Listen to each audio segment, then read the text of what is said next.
सूरह फातिहा इमाम के पीछे पढ़नी चाहिए कि नहीं पढ़नी चाहिए, ठीक है। इसमें डिफरेंट स्कूल ऑफ थॉट्स हैं।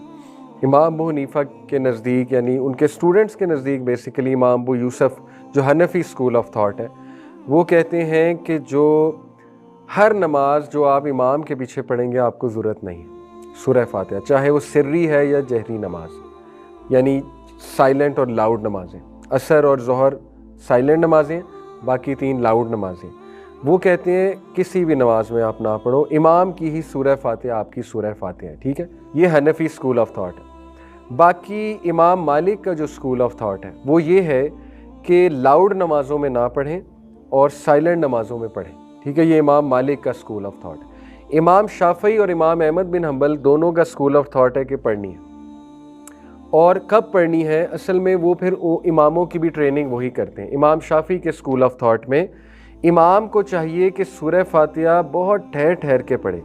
और आपने जो शाफी इमाम्स हैं, कभी आप अरब कंट्रीज़ में गए हैं तो वो सूरह फातिहा इसी तरह पढ़ते हैं, जैसे अल्हम्दुलिल्लाह रब्बिल आलमीन के बाद वो साइलेंट हो जाते हैं 3-4 सेकंड के लिए। क्यों?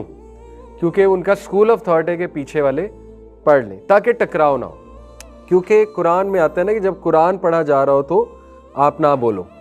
तो उस हदीस को लेके भी इमाम अबू हनीफा और उनके स्टूडेंट्स कहते हैं ना कि सूरह फातिहा जब पढ़ी जा रही तो आप पीछे क्यों रिपीट कर रहे हो, ठीक है, टकराव आ रहा है ना कुरान से। तो इसको खैर इमाम बुखारी ने इसका जवाब दिया है। इमाम बुखारी इसके कायल थे ना कि हर नमाज में आपने पढ़नी है, तो इसका जवाब उन्होंने ये दिया था ना कि एक्सेप्शन इज़ देयर, यानी कुछ अहदीस में जब खुद ही एक्सेप्शन मिल जाए हमें तो वो हुक्म लागू नहीं होता जो कुरान का सूरह अल-अराफ में हुक्म है ना कि जब कुरान पढ़ा जा रहा हो तो खामोशी से सुनो ताकि तुम पे रहम किया जाए, ये है वो आया। तो वो ये कहते हैं कि देखिए सूरह फातिहा उसकी एक्सेप्शन है कि वो आपने पढ़नी है इमाम के पीछे, लेकिन उसका बेस्ट तरीका है कि इमाम, उसके 2 तरीके हैं। एक इमाम शाफी वाला कि इमाम खुद ठहर ठहर के पढ़े। पाकिस्तानी मसाजिद में कुछ इमाम है ठहर ठहर के पढ़ते हैं, आपने नोट किया होगा, शायद वो इसीलिए इस तरह करते हैं कि पीछे कुछ लोग अगर पढ़ रहे हैं तो वो साथ पढ़ लें। दूसरा तरीका है कि जब इमाम पढ़ चुका हो तो फिर आप पढ़ लें। वो भी कुछ इमाम करते हैं कि वो सूरह फातिहा पढ़ने के बाद 5-6 सेकंड चुप रहते हैं, ठीक है, और सूरह अगली स्टार्ट नहीं करते, वो भी इसलिए कि पीछे वाले पढ़ लें।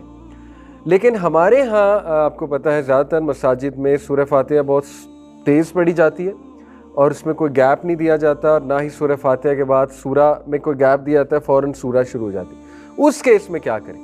उस केस में फिर मजबूरी है। देखिए मैं जिस स्कूल ऑफ थॉट का कायल हूँ मैं अपना बता देता हूँ।